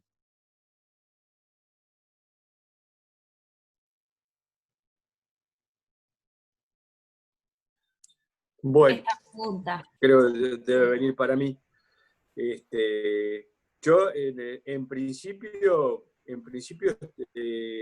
es decir, yo respeto muchísimo las partes, las respeto todas, siempre, y no me creo más vivo que los fiscales o los defensores. En principio, si hay acuerdo, yo no le veo obstáculos, salvo, no sé, algún elefante que quiera pasar por la cerradura, pero porque soy respetuoso de las autonomías de las partes, si ellos están de acuerdo, no veo obstáculos. Está bien, muchas gracias. Martín, creo que en el documento que ustedes firmaron, la Asociación de Abogados Penales, la Asociación Nacional de Abogados Penales, algo tenían respecto del tema del consentimiento, ¿verdad? Sí, sí, pero lo miramos de otra forma. La idea no era tanto buscar consenso. El consenso siempre es posible y es una forma práctica de trabajar cotidianamente. Que las partes y los jueces exigen que las partes discutan e intentan llegar a un consenso. Pero hay veces que no pueden llegar a un consenso. Y una de las sugerencias en este documento de nuestra asociación es que para poder resolver alguno de estos temas, la defensa puede poder elegir ciertas cosas que hasta ahora no tienen el derecho de elegir. Por ejemplo, en Estados Unidos, para un juicio por jurados, es un derecho no solo de la defensa, sino de la fiscalía también. Una de las sugerencias es, como yo ya dije antes, que los jueces usen más excarcelamiento en la fase antes del juicio, no de más tiempo como aparentemente se dictó por la legislatura, sino que se use menos la prisión preventiva, no más. Y eso descomprime un poco el sistema de los acusados que quieren un juicio. ¿Por qué? Porque no están en la cárcel esperando y pueden estar en sus casas esperando y no es tan importante que hagan, no están golpeando la puerta para hacer un juicio. En cuanto a otros temas, por ejemplo, este derecho a hacer un juicio con jurados, ahora, como existe en Estados Unidos, si la defensa quiere hacer un juicio con un juez, no con un jurado, la fiscalía tiene que estar de acuerdo con eso. Ese es el consenso del cual habla Celia y cual habla Mario, que las dos partes tienen que llegar a un consenso y lo que nosotros sugerimos que en esta transición, para no vulnerar el derecho de la defensa, y para poder hacer juicios sin tener que traer a 12 personas, si un acusado decide, puede renunciar al derecho a juicio por jurados y hacer un juicio con un solo juez o jueza. Así que en lugar de un consenso, estamos hablando de ampliar temporariamente durante esta época de COVID las posibilidades de la defensa de renunciar ciertas garantías si quieren para poder hacer un juicio. Eso no significa, en mi opinión, que tenemos hasta ahora el conocimiento de la información necesaria para saber si un juicio oral con o sin jurados es del punto de vista de salud viable o no. No lo sabemos, depende de muchas cosas. ¿Cuánta gente está infectada en esa zona? La ventilación en un tribunal, un sistema de ventilación antiguo o viejo. Si yo estoy sentado acá y la otra persona está acá, depende cómo corre el aire, yo puedo, si el aire corre para arriba, porque así está el sistema de ventilación, es una cosa.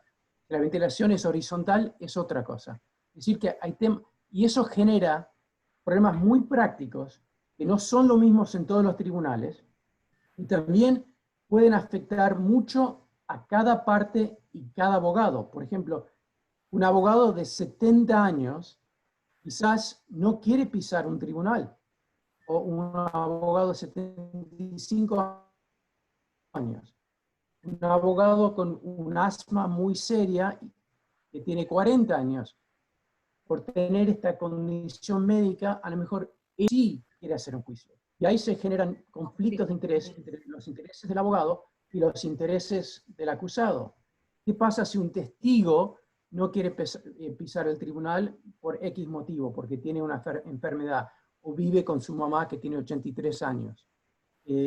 Son temas muy, muy complicados y no es posible tomar decisiones universales que deciden cada caso. Por eso la flexibilidad de que habla Mario y Celia es muy importante. Pero tenemos que reconocer que durante esta época, si seguimos acusando a la gente de la misma forma, por cualquier delito menor, y poniendo en la cárceles que no tienen condiciones de salud decentes, estamos buscando un problema mucho más grande de lo que tiene que hacer. Hay formas de descomprimir el sistema distintas de simplemente seguir adelante con juicio. Bien, gracias Martín. Mariana Vera de Catamarca, ¿por dónde andás? Querías hacer una pregunta, hacer un comentario, ¿no? Mariana, ¿querés abrir el micrófono? Sí, ahí está, Ahí no podía abrirlo, está. perdón. ¿Cómo estás? Sí, te escuchamos. No, yo decir que constantemente se nos plantean estos interrogantes a los defensores. Yo soy defensora pública también, y siempre lo hablamos con Celia. O sea, ¿cómo hacer para garantizar, digamos, el verdadero derecho de defensa de la persona a la que asistimos constantemente? Y hacía el comentario que lo hice por chat, que acá en Catamarca, las personas privadas de libertad no quieren salir ni siquiera para ir al hospital público cuando tienen alguna dolencia grave, porque cuando vuelven al servicio penitenciario los dejan aislados 15 días. Entonces, prefieren morirse de dolor o prefieren, digamos, no tratarse de, por ejemplo, cosas que se tienen que tratar, de enfermedades graves que tienen un tratamiento, prefieren no estar, digamos, correr riesgo su vida y no volver al servicio penitenciario y estar aislado. Entonces, en esos casos tampoco quieren venir a los juicios, o sea, de manera presencial. Entonces, la verdad que es todo un tema para los defensores. Muchas gracias. Claro, está sin micrófono. Bueno, igual aprovecho un poco esta situación. Eso, para hacer el comentario tuyo, ¿sí? No, solo avisar que, bueno, que en Facebook nos están siguiendo gentes de todo el país, de toda la región, casi 70 personas, a las que se suman casi las 40 que hay acá, así que, bueno, muy agradecidos. Y entre tantas elogios a cada uno de los expositores, hay una intervención acá de Víctor Emilio del Río, que dice que, bueno, que en el Chaco se realizaron cerca de 8 juicios virtuales con acuerdo de las partes y mucha organización para asegurar la inmediación, contradictorio y publicidad, con un muy exigente protocolo del Superior Tribunal de Justicia. Creo que tiene que ver con las condiciones de litigación oral de cada circunscripción y que resulta imposible seguir denegando justicia. esto viene para largo hasta que aparezca la vacuna. ¿Detendrán todo hasta entonces? Bueno, se pregunta. Dice muy cierto las distintas realidades que plantea Martín, todo eso de considerarse, pero bueno, estamos viviendo situaciones excepcionales. Está bien, muchas gracias. ¿Alguien más tiene alguna pregunta para hacer? Yo veo en el chat que hay una... A ver. Diana Olivares de Mendoza puso... Si puede agregar eso para tener una visión más amplia de lo que está. Sí. Luciana, ¿podés abrir el micrófono? Así nos comentás esto de tu provincia. ¿Estás por ahí? Sí, buenas tardes a todos. Hola, Luciana, buenas tardes. Sí, un poco es lo que comentaba la oradora anterior, y creo que vos también hiciste un aporte respecto de estos 3 meses que nos afectaron al inicio de la pandemia, en donde la justicia quedó paralizada. Nosotros recién estamos viendo estas consecuencias. Yo trabajo en el Tribunal Penal de la tercera circunscripción judicial en San Martín, Mendoza, y estamos actualmente tratando de ponernos al día con las personas privadas de libertad, especialmente con los condenados que están tramitando sus beneficios en la ejecución progresiva de la pena, y prácticamente estamos llegando a las audiencias con informes del organismo técnico criminológico, los informes de resocialización que se han realizado en el segundo semestre del año pasado. Entonces, por ahí el esfuerzo con lo que conlleva administrativamente organizar una audiencia remota por parte del tribunal son actualmente en vano, porque llegamos con informes con resultados que tienen una antigüedad mayor a 6 meses, como les comentaba, y prácticamente la audiencia se reduce a reeditar el planteo y pedir un nuevo informe psicológico. Claro, sí. En Neuquén pasa prácticamente lo mismo. Bueno, vamos a ir cerrando, no sé si a alguien le queda alguna pregunta pendiente. Yo hago una breve acotación, ¿no? Desde la experiencia de tantos años de estar viendo juicios, participando de un lado y del otro del mostrador. A veces cuando escucho algunos planteos, no de las distinguidas y distinguidos amigos y amigas que están aquí, pero en otros lugares, me da la impresión que a veces ven demasiado Netflix, porque a lo que yo conozco, en la justicia provincial, los casos que tenemos no tienen la complejidad. Parece nos están hablando que cada caso implica el juzgamiento de O.J. Simpson, por ejemplo, ¿no es cierto?, con una complejidad y una trama, cuando, en definitiva, acá estamos jugando, ¿no es cierto?, cosas que son bastante más sencillas, en general, ¿no es cierto? Y a veces, por eso, me parece que se toman recaudos, ¿no es cierto?, para lo que es la justicia provincial, que a veces me parece, ¿no es cierto?, que no sé si se compadecen con la realidad tribunalicia de todos los días, con los juicios que hacemos, con las litigaciones que vemos. Yo voy por otras provincias, también veo, es decir, las técnicas de litigación, tengo mis dudas, ¿no es cierto? Entonces, por ahí, a veces quizás también podríamos ser un poquito más realistas. Nada más. Hola. Hola, ¿cómo están? Pablo quiere decir algo, sí. Yo quería aportar un poco lo que trae Mario, porque yo soy, para los que no me conocen, mi nombre es Pablo Matco y yo trabajo como defensor federal en la jurisdicción de Neuquén. Y por supuesto que hay que hablar, yo no, cuando comparto estos Zoom, digamos, lo comparto en confianza, ¿no?, con ustedes. La justicia federal, en muchos tribunales federales, ganan más de 500.000 pesos cada juez. 500 lucas en mano. Estuvieron cerrados y no reciben causas sin detenidos, reciben a gatas causas con detenidos, esto hablo de todo el país. La gente se está muriendo de hambre y la justicia no trabaja. ¿Cómo le respondemos a eso en la lógica que todo el mundo sabe que, casi como dijo Celia, no hay publicidad en los juicios, y los juicios siempre son lo que se habla como juicios chacareros, ¿no?, arreglados de parte? O sea, yo cuando escucho estos Zoom están hablando de Netflix o del juicio de O.J. Simpson, que en el porcentaje de trabajo es el menor de los porcentajes. Entonces, ahí hay una cosa que uno puede decir, bueno, ¿qué juicios? Discutamos qué juicios y cómo. Lo que yo creo, está bueno, todos decimos, tenemos que hacer un protocolo. Bueno, yo propongo una cosa concreta que es con Mario y desde APP hacer nuestro protocolo de juicios como deberían hacerse. Porque todo el mundo dice, debe hacerse, no, sería conflictivo. Muchachos, la gente en la Argentina se está muriendo de hambre, los jueces viven como reyes. Hablo de la justicia federal, por supuesto no quiero atacar a la justicia. Y están hablando de juicios que no existen. Por supuesto que me ha pasado, y les cuento que yo integro la Asociación de Magistrados de la Nación, el otro día me tocó intervenir con un juez muy conocido, que algunos lo deben conocer, se llama Pausac, que acusaba a los defensores que no querían ir a juicio de mala fe, ¿no? Entonces, también está ese extremo, donde los jueces quieren imponer cómo hacer los juicios, porque supuestamente ellos siempre tienen como o un amigo judío o un amigo policía, y también tienen un preso que sí quiere juicio, ¿no? O sea, que entonces, en ese contexto, me parece que se habla en un contexto desapegado de la realidad a veces en estos foros.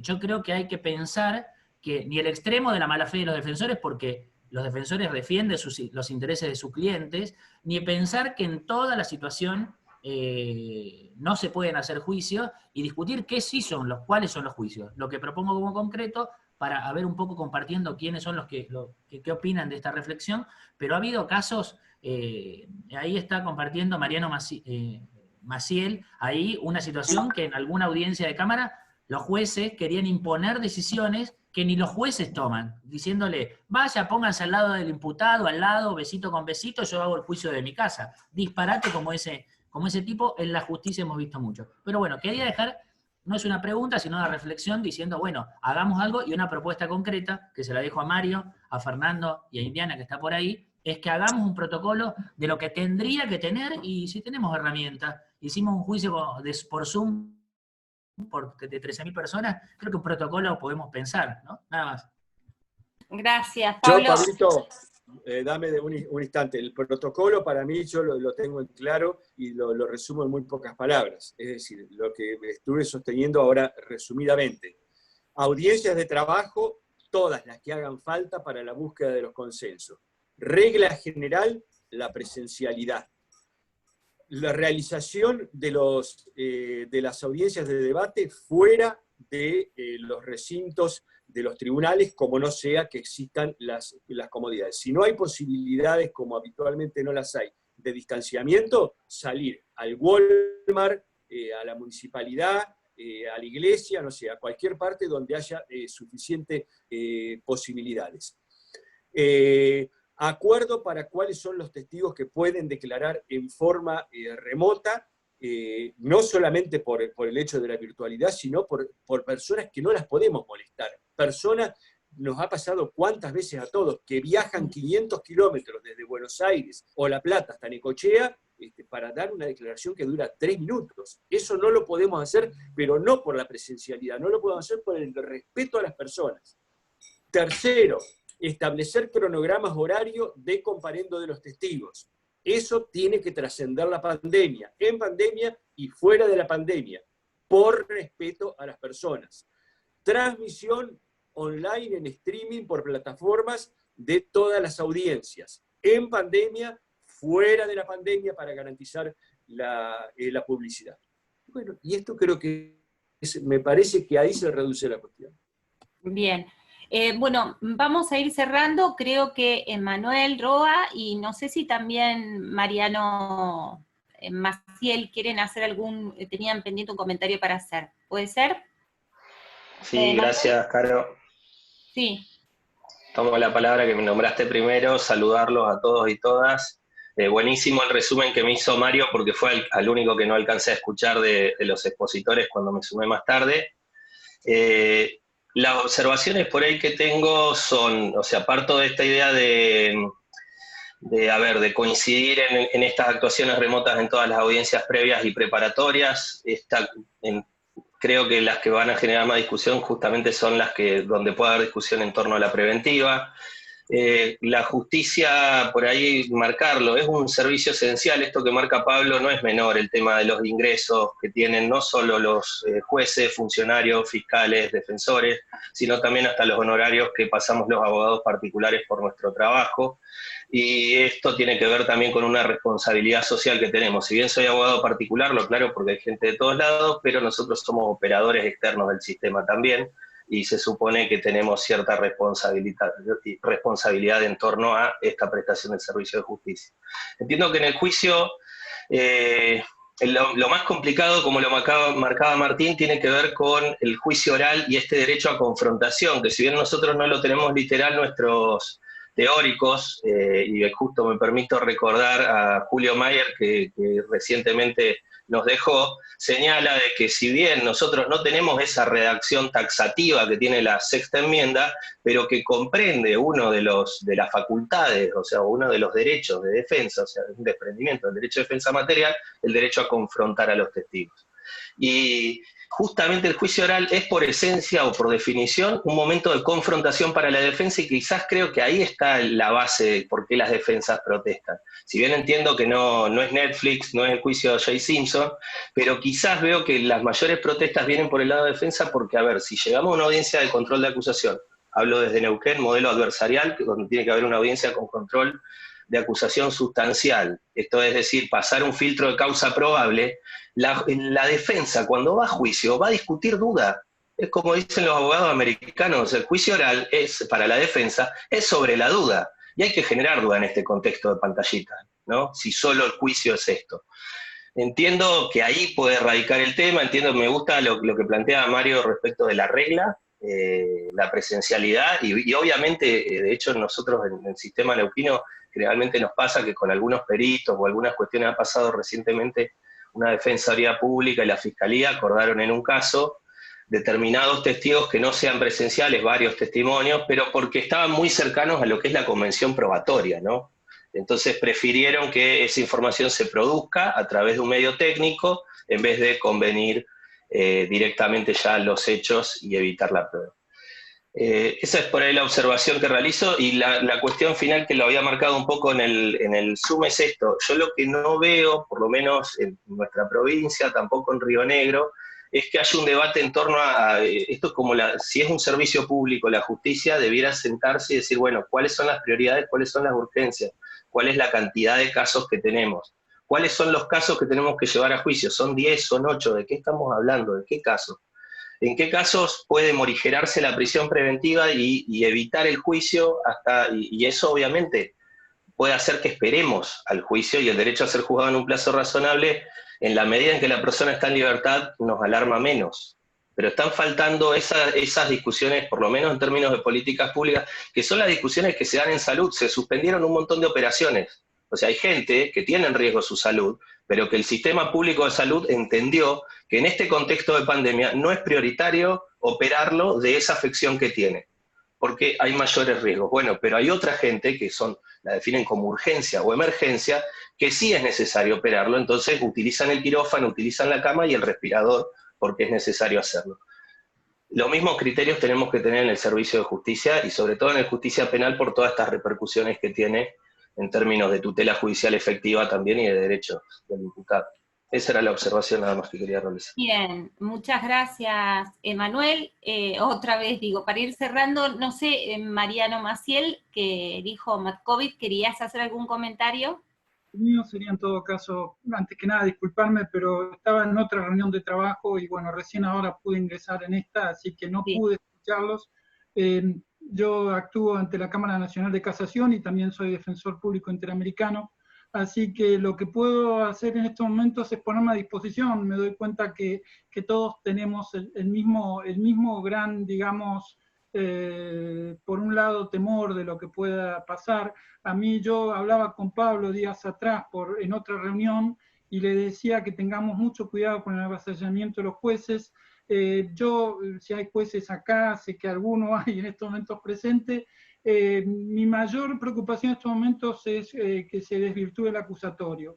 Y creo que en el sistema este de audiovisual, que no es mi tema, yo hace 27 años que soy defensor oficial de juicios orales y realmente esto para mí es una cosa compleja, nueva, pero soy de plantarme y tratar de cuidar que se respeten nuestros derechos y los derechos de nuestros asistidos sobre todo. Y creo que el problema que tiene este sistema muchas veces es que les da libertad a los jueces para que puedan hacer cosas sin que nosotros tengamos tiempo de poder decirles hasta acá puede llegar. Doy un caso bien concreto, que es el que a mí realmente me preocupa ya hace mucho tiempo con respecto al Código Procesal Penal Federal, que es el tema de las preguntas aclaratorias, y por eso quiero, ya cierro, pero les robo un segundo para dejarles que tengan muy presente, sobre todo a los que trabajan en la defensa, que el tema de las preguntas aclaratorias es una situación que puede ser muy tramposa y sobre todo puede tirar a cualquier lado el sistema acusatorio si es que nosotros dejamos que los jueces justamente hagan esas preguntas aclaratorias, entre comillas. Es decir, creo que por ahí vendría a filtrarse la pérdida de todo aquello por lo que hemos bregado durante tantos años. Así que bueno, nada, simplemente reiterarles a disposición, Pablo y algunos de ustedes tienen mi teléfono, pero, o WhatsApp o lo que sea, a disposición para en lo que pueda colaborar en la Cámara Nacional de Casación y también desde AIDEF, en la Defensoría Pública Interamericana. Gracias por haberme prestado atención en estos momentos. No, gracias a vos, Mariano, súper interesante el aporte. ¿Les parece que vayamos cerrando? Entonces, antes agradecer, porque no somos solamente los que participamos de esta charla de los que estamos acá reunidos en el Zoom, sino que también tenemos otros tantos participantes en Facebook que están en vía online, así que agradecerles a todos los que han participado, a todos los que han escuchado durante este tiempo, y especialmente a los expositores, y como responsable o anfitrión de la casa, Mario Juliano, te doy la última palabra para saludos y que cierres el evento. Bueno, nada, pues gracias, Carolina. Agradecerles a todos realmente que acompañen las actividades de APP, realmente, y que inclusive, bueno, puedan sugerir otras actividades que puedan resultar del interés. En este sentido, pretendemos ser un vehículo, una herramienta que nos posibilite, bueno, pensar y buscar las soluciones razonables para una Argentina posible, para que podamos continuar en marcha. Martín, 1.000.000 de gracias, como siempre, lo mismo la querida Celia, que me gusta mucho pelear con ella, la verdad que me encanta, y bueno, a todas las amigas y amigos que nos siguieron, un muy afectuoso saludo. Gracias, adiós. Bueno, buenas noches a todos, gracias por compartir, gracias Martín, muchísimas gracias por tu tiempo, gracias Celia, gracias a todos.